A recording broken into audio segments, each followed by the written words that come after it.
அனைவருக்கும் வணக்கம். நம்ம சித்தர் யோகா நிகழ்ச்சியில அத்தியாயம் 5 அதில விட்டுப்போன சில தலைப்புகள பார்க்க போறோம். முதல் தலைப்பு அண்டக்கல்.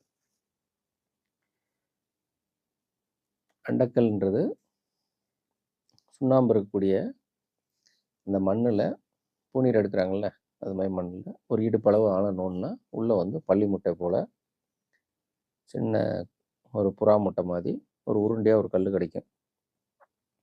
பார்க்க முட்டை மாதிரியே வடிவத்தில இருக்கனால அதுக்கு அண்டக்கல் அப்படின்னு சொல்லி அதுக்கு பேர் வச்சு, அத கொண்டு வந்து இடிச்சு மாவாக்கி அ தண்ணீல கரைச்சு அல்லது மழை தண்ணீல கரைச்சு, தெளிவிரிச்சு, இல்ல அந்த சுண்ணாம்புல மிதக்கிற உப்புக்கு வந்து கல் உப்பு அப்படின்னு பேர் கூட வச்சு, இப்படி பல விதமா அத ஆராய்ச்சி பண்றாங்க.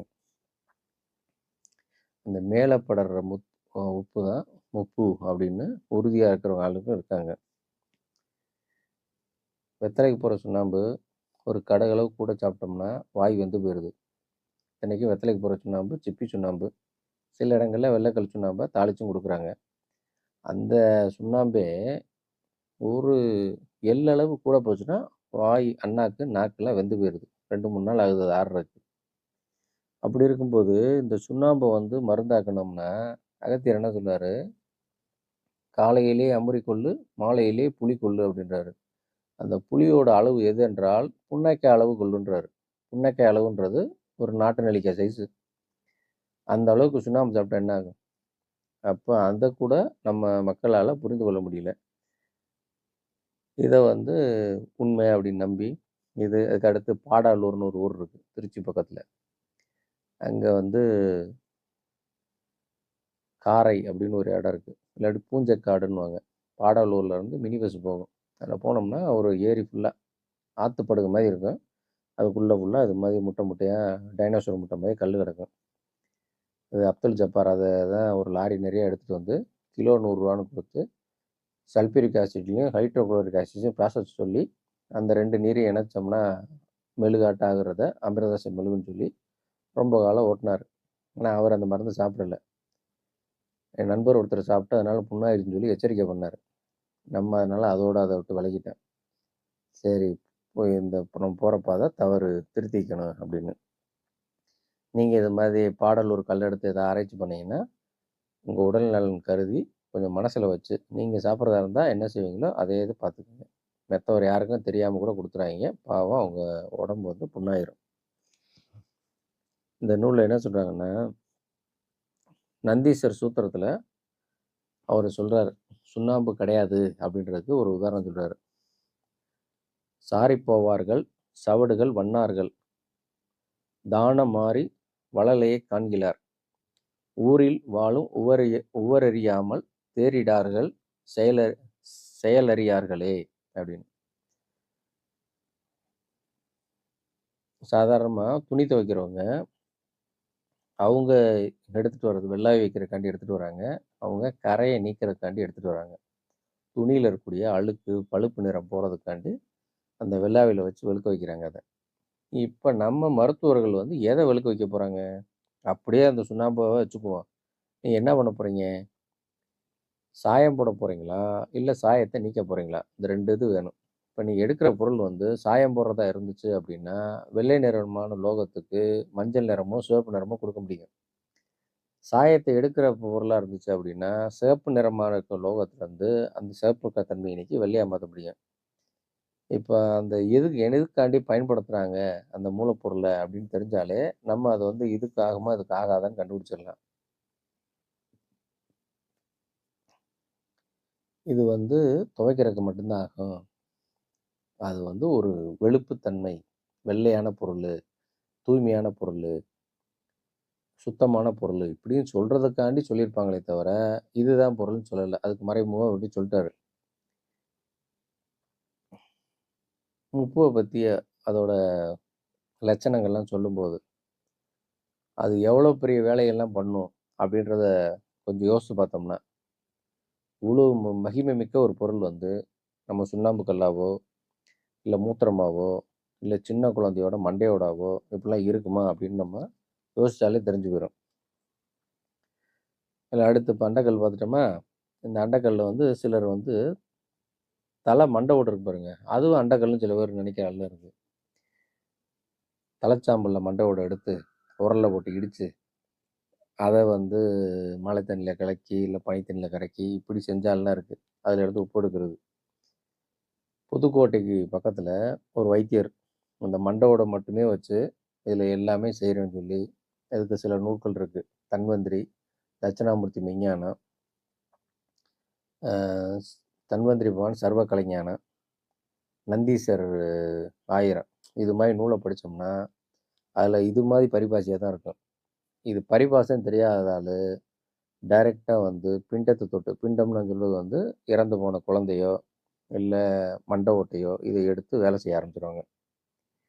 இப்படி அவர் வந்து அவர் வைத்தியமும் கெட்டு போயி, வாதமும் வராம, தன்னோட குழந்தைக்கு வந்து தகப்பனான முறையில செய்ய வேண்டியதெல்லாம் செய்யாம உயிர் துறந்துட்டார். இந்த முப்பு என்பது மண்டையோட இல்ல அப்படின்றதுக்கு அகத்தியர் வந்து ஏற்கனவே வளலி சூத்திரத்தில் சொல்லியிருந்தான்ல, "அண்டம் என்றால் முட்டை அல்ல, மானிடர்கள் மண்டை அல்ல, வெடியுப்பல்ல, விசுநீர் அல்லன்னு." அந்த பாடலே உதாரணம். அத நல்லா படிச்சிருந்தாருன்னா அவர் கையாளாகாம இருந்திருக்கலாம். அந்த நூல் அவருக்கு கிடைச்சிருக்காம இருந்திருக்கும். அதனால அவருக்கு தெரியாம போயிருச்சு.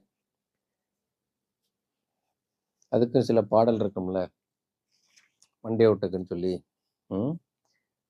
அதுக்கு வந்து ஒரு பரிபாச பாடல். ம். இந்த பாடல மட்டும் ஒரு ஏட்டுல இருந்து காமிச்சு ஒரு மாந்திரிகவாதி காமிச்சாருன்னு வச்சுக்கோங்களேன், மந்திரதந்தில ஆர்வம் இருக்க ஆளு என்ன செய்வாருன்னா, அந்த பாடல கேட்ட மாத்திரத்துல "இது எப்படியா செஞ்சு புடணும்" அப்படின்னு முடிவு பண்ணிருவாங்க. "கேளப்பா தலைப்பிண்டம் கொண்டு வந்து, கணிதமாய் வற்றலாய் உலர்த்திக் கொண்டு, வாழப்பா பூநீரு படிதான் ஒன்று, வளமான பனிநீரும் படிதான் 2, ஆளப்பா கலக்கியதை தெளிவு வாங்கி" அப்படின்னு ஒரு பாட்டு ஆரம்பிக்குது. இந்த இத படிச்சதும் என்ன தோணும்? தலைப்பிண்டம் தான்யா. எங்கடா குழந்தை வந்து யாருக்கு குழந்தை தலைப்புல இறந்து பிறக்குது. அந்த குழந்தைய எங்க போய் புதைக்கிறாங்க?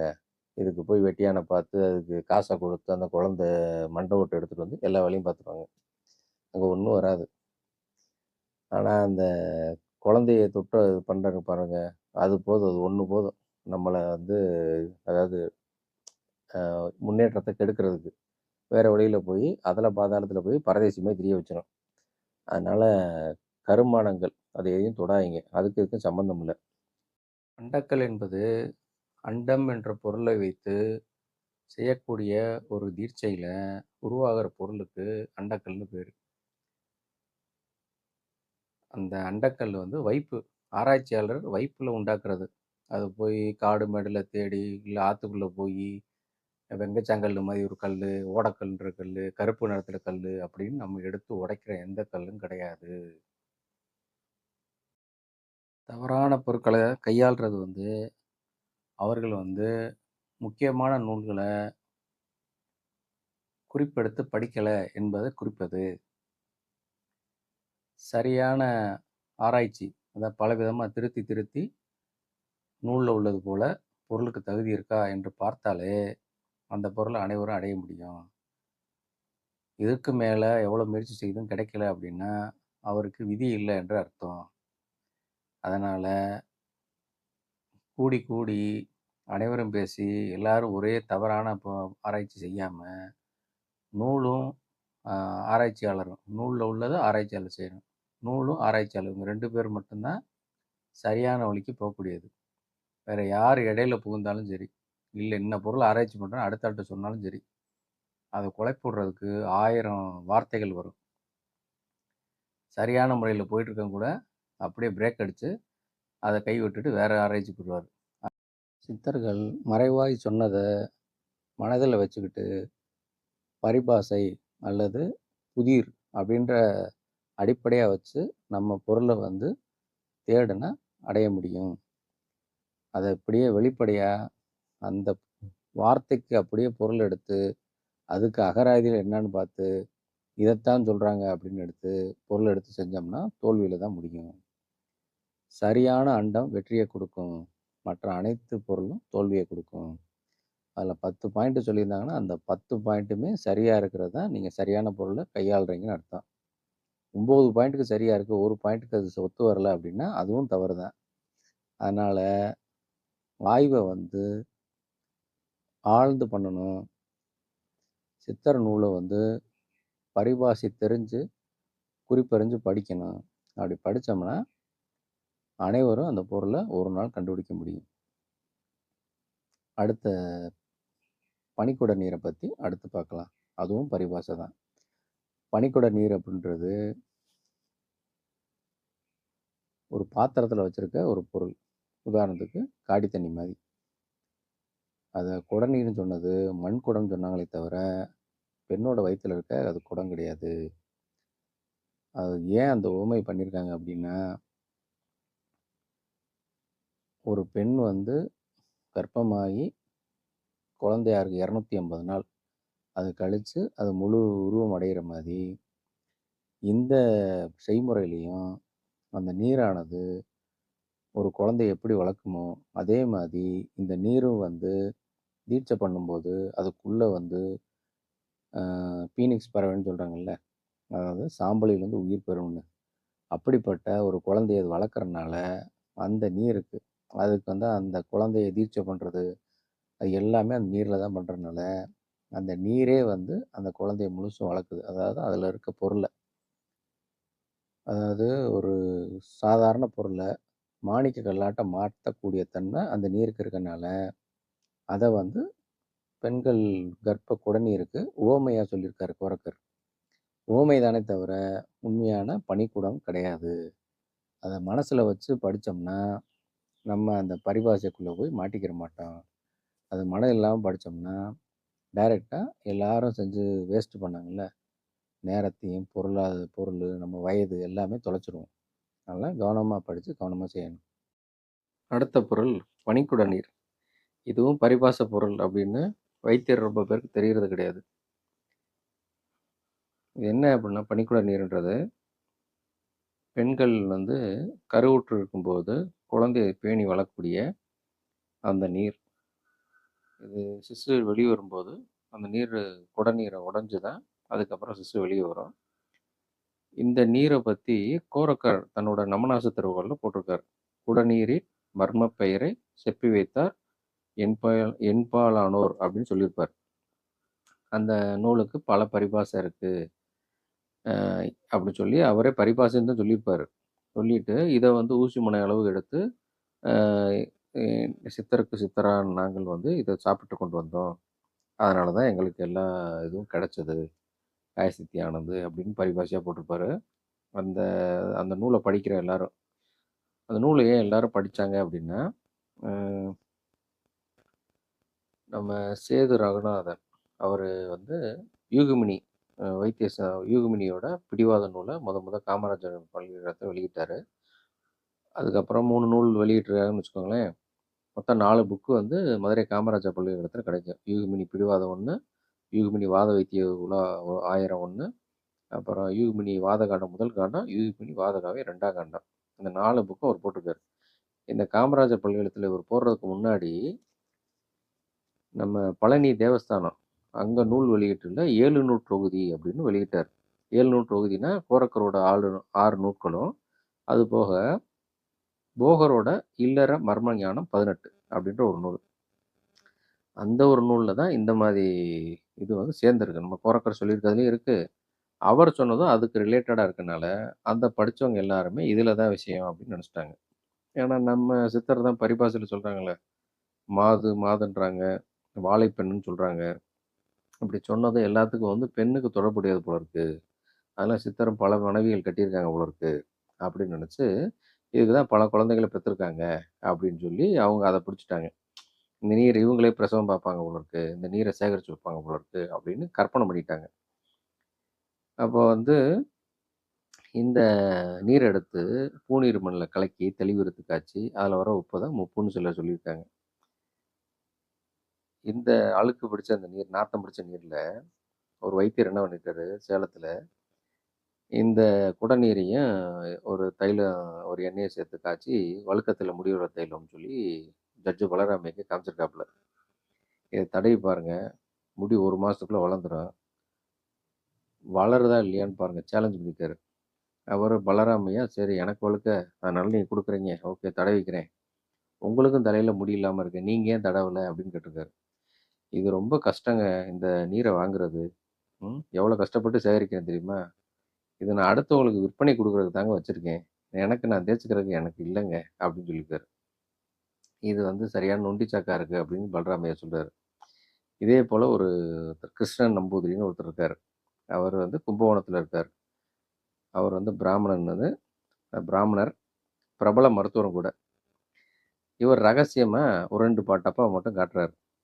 "இதாங்க அந்த பொருளு" அப்படின்ட்டு இருக்காரு. "எதுங்க?" அப்படின்னா, நமக்கு அ அரசு மருத்துவமனையில இருக்கக்கூடிய பேறுகால மருத்துவமனையில இருக்க நர்ஸ் தெரியும்.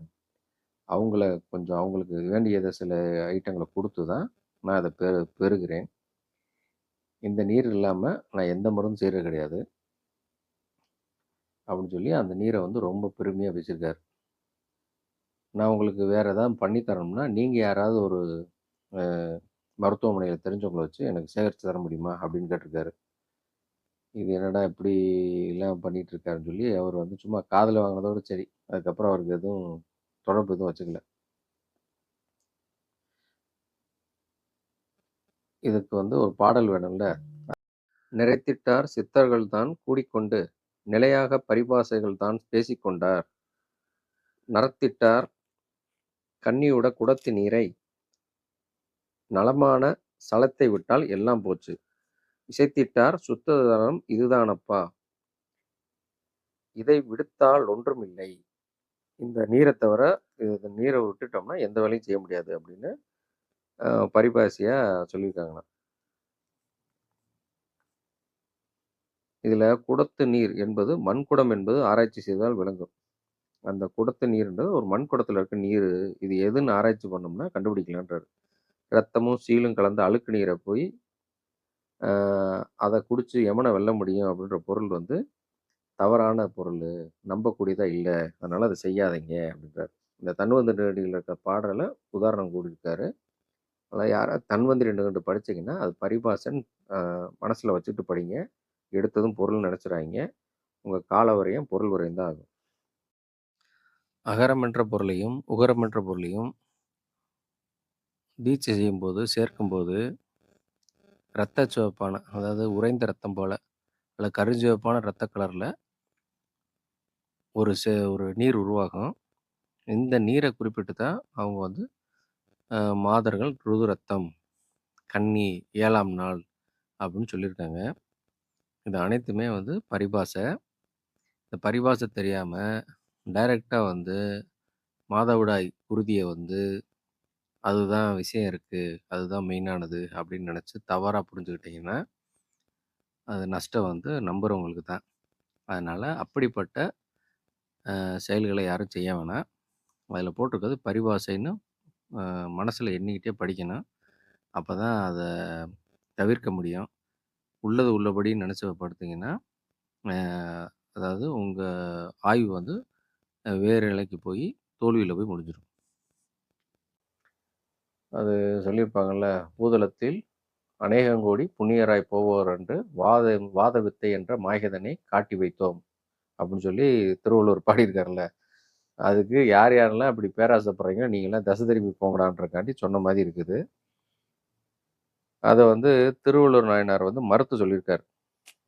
அது வந்து ருதுவான 7வது நாள்ல அ அதுக்கு வந்து பூஜை மாரி பண்ணி, அ வாழை இலை பரப்பி, அ விரலால் வருடி, எடுத்து அப்படின்லாம் இருக்கும். இது கொஞ்சம் ரொம்ப வல்கரா இருக்கும். அதனால அத நான் படிக்கல. இதெல்லாம் பரிபாஷை அப்படின்னு திருவள்ளுவர் நாயனார் விளக்கியிருக்காரு. அ இது வந்து பல பேர் பலவிதமா மூட நம்பிக்கை போல நம்பி, இத செஞ்சு எந்த ஒரு காயசித்தியான எந்த உடல் ஆரோக்கியத்தையும் பெறல. அது போக நோய் வந்தது தான் மிச்சம். அதனால இது மாரி கீழ்த்தரமான வேலையில யாரும் இறங்க வேணாம் அப்படின்னு கேட்டுக்கிறேன். இத கொஞ்சம் விளக்கி சொல்ற கூட இந்த பக்கத்த வந்து நம்மளால முடியல. அதனால புத்தகம் வாங்குனீங்கன்னா, அந்த புத்தகத்துல நீங்க படிச்சு தெரிஞ்சுக்கங்க. அடுத்து வந்து கும்பிடி சிப்பி. கும்பிடி சிப்பி. இது ஆத்தங்கரை, குளத்தங்கரைலாம் கிடைக்கக்கூடிய கைய மூடி வணக்கம் வச்சா எப்படி இருக்குமோ, அது மாரி இருக்கும். இது காக்கா சிப்பி அப்படின்னு சொல்லுவாங்க. இந்த சிப்பிய உயிரோட எடுத்துட்டு வரணும். இதுக்கு சில பாடல்கள். அதாவது பிரம்மகற்பம் அப்படின்னு ஒரு நூல் இருக்கு. லாடர் முப்பு சூத்திரம்னு அதில் என்ன எழுதியிருப்பாங்கன்னா, உடல் 2 உயிர் 1 அப்படின்னு போட்டிருப்பாங்க. சிப்பியில் 2 பக்கம் ரெக்க மாதிரி இருப்பாங்க பிளந்தா, அது வந்து உடலாம். உயிர் வந்து 1 அப்படின்னுவாங்க. உள்ளே இருக்க சதை வந்து 1ன்னு சொல்லி, இதில் வெங்காயத்தை பொரிச்சு போடுற மாதிரி போட்டிருக்கோம். சில இதில் ஓட்டை போட்டு நவச்சாரத்தை போடுற மாதிரி இருக்கும். இதுலேருந்து வரக்கூடிய நீர் எப்படி வந்து வாழைப்பழத்தில் உமியை போட்டால் நீர் வருது, சோத்துக்கத்தாழை கடுக்காயை போட்டால் அதுலேருந்து தண்ணி தனியாக வருது, அது மாதிரி இந்த சிப்பிக்குள்ளே ஒரு உப்புத்தன்மையான ஒன்றை போட்டதும் அதுக்குள்ளே இருந்து நீர் வெளியே வரும். இந்த நீரில் வந்து வெடியை கரைச்சி இல்லை பூநீரை கரைச்சி அதை குருமருந்தாக்கி வச்சுக்கிட்டு இதுதான் குருமருந்து அப்படின்றாங்க. இது கருவாடோடு அடிக்கும். எப்படி முட்டையோட வெள்ளைக்கருவும் எருக்கம்பால் வெள்ளை எருக்கம்பாலும் சேர்த்து வச்சு 3 நாள் கழிச்சு எடுத்தால் எலிச்சத்தை வாடை அடிக்கும். இதே வாடை தான் இதுலேயும் அடிக்கும். வீட்டுக்குள்ளே யாரும் இருக்க முடியாது.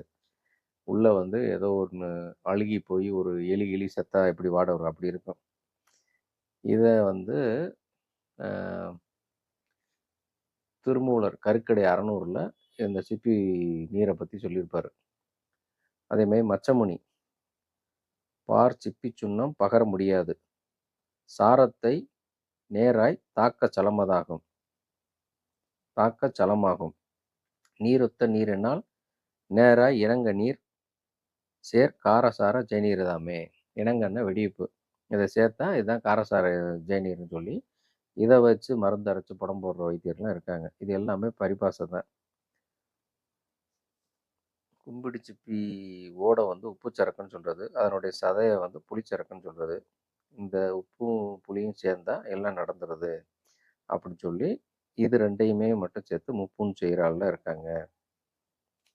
இது வந்து அவங்க சொல்கிறது கும்பிடி சிப்பி அப்படின்றது வந்து வேற ஒரு பரிபாசை பொருளை தான் சொல்லியிருக்காங்க. இந்த காக்கா சிப்பியை கிடையாது அப்படின்னு சொல்லியிருக்காரு. சித்தர்கள் வந்து ஒரு உயிரை கொன்று அதை அதாவது புலால் தவிர்த்தன்னு சொல்லுவார்ல திருவள்ளுவர், அது மாதிரி உயிரை கொன்று சாப்பிடணும், இல்லை அது மூலயமா ஒரு மருந்து தயாரிக்கணும் அப்படின்றத ஊக்குவிக்க மாட்டாங்க. அது பரிபாஷையாக சொல்லியிருக்காங்க. பாமரர்கள் அந்த பரிபாஷை புரியாமல் அதை எடுத்து செய்கிறாங்க. கொஞ்சம் நுட்பமாக ஆராய்ஞ்சு பார்த்தாங்க. அதை தவிர்த்துட்டு உண்மையான கும்பிடி சிப்பின்ற பரிபாஷை பொருள் என்னன்னு தெரிஞ்சு அதுக்கப்புறம் செய்யலாம். இதுபோல் சோற்றுப்பு, காடி, கல்லுப்பு, குருவண்டு இதை பற்றி அடுத்த வீடியோவில் பார்ப்போம். அதுக்கப்புறம் முப்பு கிடைக்கும் இடத்துக்கு போயிடலாம். இப்போ